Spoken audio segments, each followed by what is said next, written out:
In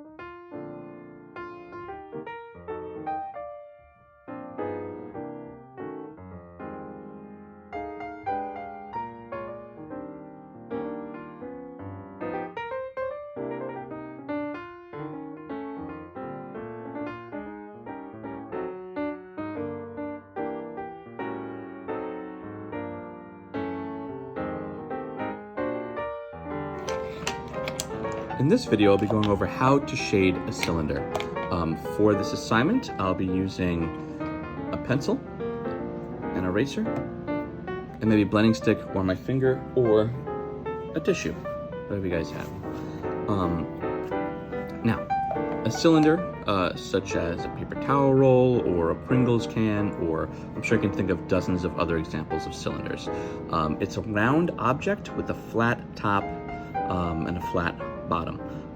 So to start, if you're looking at a circular object from the top, it's going to be round, correct?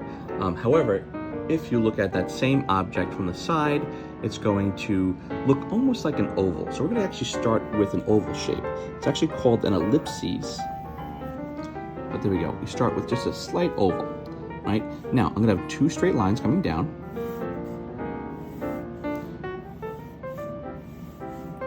Now here's the trick.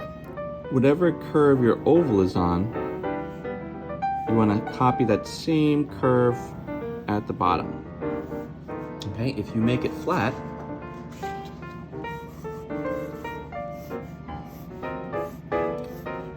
the object won't look right. Also, if you make it too round, so if I don't copy this curve, make it too round, it's gonna look like it's gonna wobble and fall over. So you actually want to copy that curve as best as possible. Okay, so using the value scale from previous lesson, I want to go over where the value should go. Now with the sphere, if you remember, we were kind of shading in a circular motion. We do something similar here, but you want to think about it as bands of value. And then we'll blend them together. So let's take my light source coming from the same direction as the sphere, right? So it's coming this way. That's gonna make this area, this whole entire area, our highlight.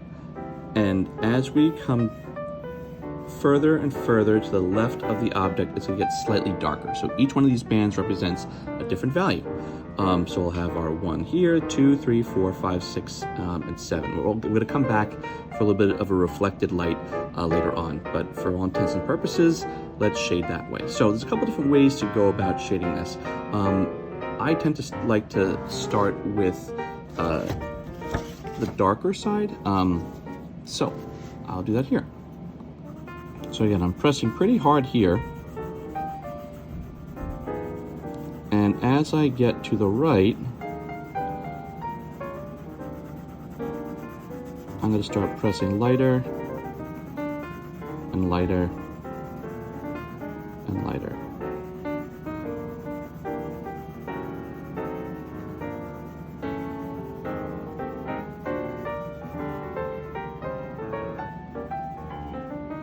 Now, I'm going to start blending. I'm going to be going over this another time, but just to see where we're at right now.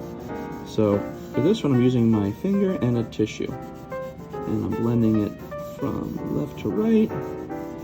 And you'll see, as you blend it, you will kind of fill in a lot of the gaps, but you'll also create almost a uniform sort of shading. So I'm going to go over this one more time. First, I'm going to clean up some edges. Okay, so let's go over this another time, using the same method as before. So this left area is my darkest.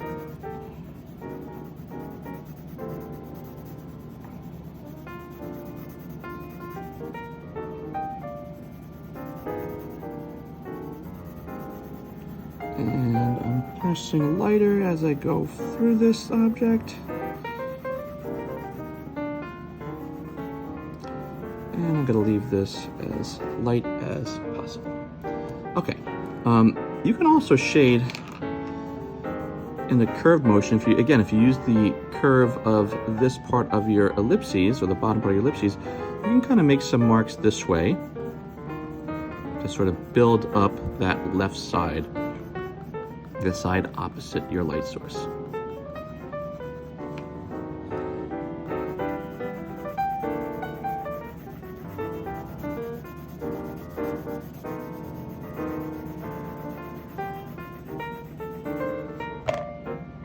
So I'm going to use my blending stick.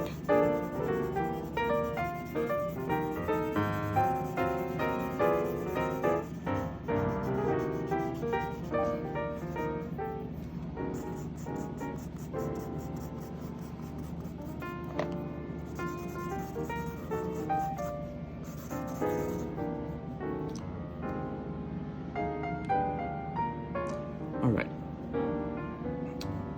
So, pretty decent blending. A couple things I want to think about. So here is my light source, which is going to be coming down the whole entire side of the object. Okay, so I'm going to bring back my highlight there. One thing I'm doing though is I'm not going right to the edge. I'm trying to leave a little bit of a gap. Sometimes a small eraser works even better. Here, and I'm going to leave this tiny little area a little bit of gray. So it's going from maybe like a 2 to a 1 to a 2, 3, 4, 5, 6, and 7 as we go across. Okay. So the same light, if you remember from our sphere video, is going to be coming past our object, bouncing off the floor, and coming back. So we're actually going to have our reflected light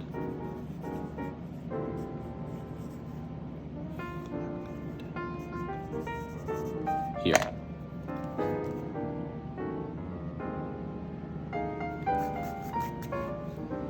All right, now for the top of this thing, I'm going to be shading it like it was a flat top, right? So it's not like the Pringles can with the top popped off, it's just a flat top here. So instead of leaving it white, I'm going to give it, since it's flat, I'm going to give it one solid shade across, and I'm going to keep it super light, maybe like a 2 or a 3 on your value scale.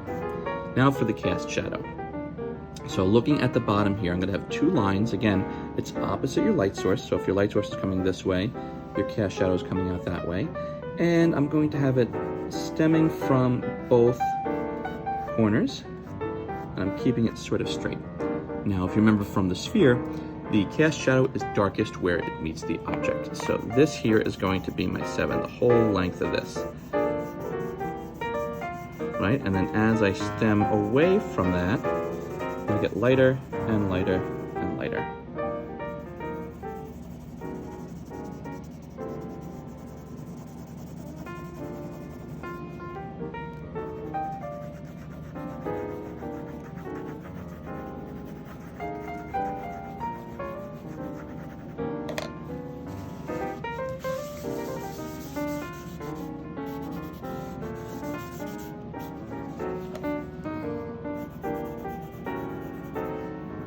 Table.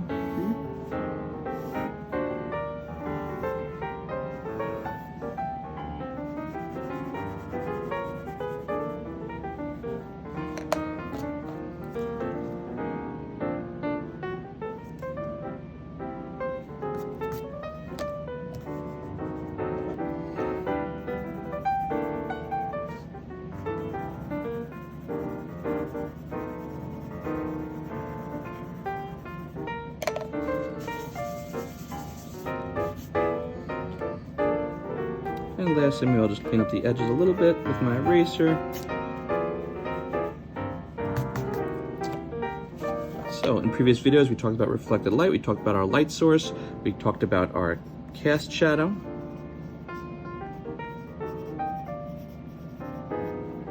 Our halftone. Our core shadow.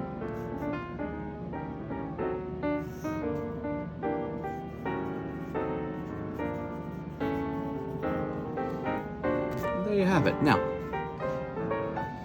before I finish up this video, I figured it'd be good to show you what this might look like using.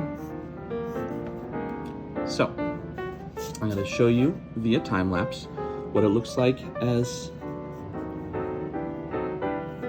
hatching, as cross-hatching, as Stipling, and as scumbling. All right.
So there you have it, a cylinder with depth from multiple different ways, whether you're shading with pencil and blending it in, whether using hatch marks or cross-hatching or stippling or scumbling. All these methods are great ways to apply depth to three-dimensional looking objects when drawing.